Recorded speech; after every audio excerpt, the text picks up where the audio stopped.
Hey you guys, and welcome back. In today's video we are going to be making a Christmas sign. I'm really excited about this. I have made signs kind of like this before for my house, and so I'm going to try to do a Christmas one and see if it will turn out. So let's do this together. First thing you're going to need is, I'm painting inside, so I need a little drop cloth for my counter.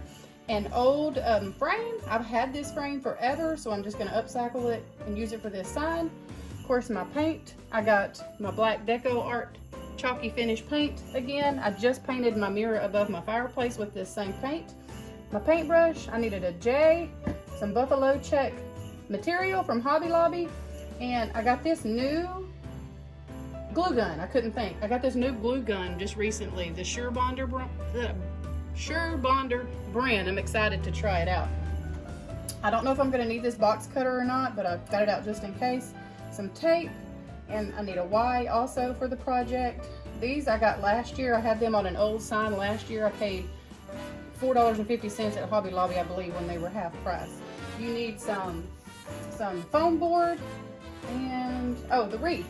I needed a wreath for this project. So I had that wreath from last year. I'm just gonna repurpose it and use it in this project. Okay guys, I wanna show you real quick what I'm gonna do first. I'm not painting the frame yet. I've got it flipped upside down because I'm needing to measure this foam board.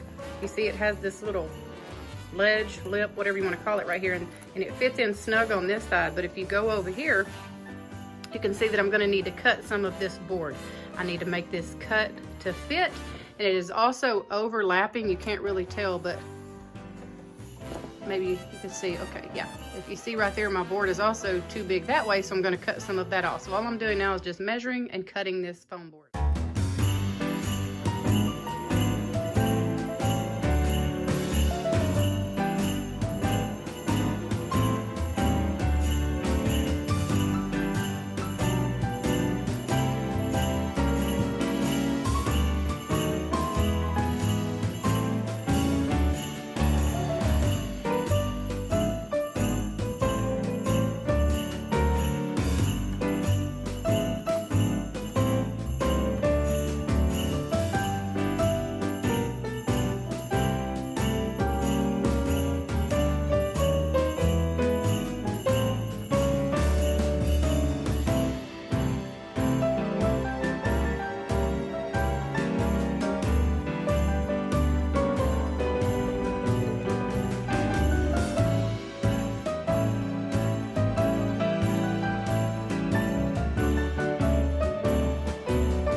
Done here is just turn my material. I've got a yard of material and I turned it upside down, and I'm going to take my foam board and just lay it on top and see if I need to trim it any, or if it's going to be okay for me to just overlap and glue. And knowing me, I'm probably not even going to cut it. Maybe on the ends I will some, because it looks a little, see how it looks on the ends there? Looks a little too much, so I may trim those a little bit, but other than that, I probably will just glue it and go from there.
Okay, y'all, here is the finished project. I absolutely love it. Anyway, I just want to encourage you to use what you have to make you something new. You don't have to go out and spend a lot of money on Christmas decorations. You can recycle something, upcycle something, or just make something really cute in an inexpensive way. Guys, I hope you like this video. Please don't forget to like, subscribe, and share my video with someone. It lets YouTube know that you're liking what you see. I'll see you guys in the next video. Love y'all. Bye.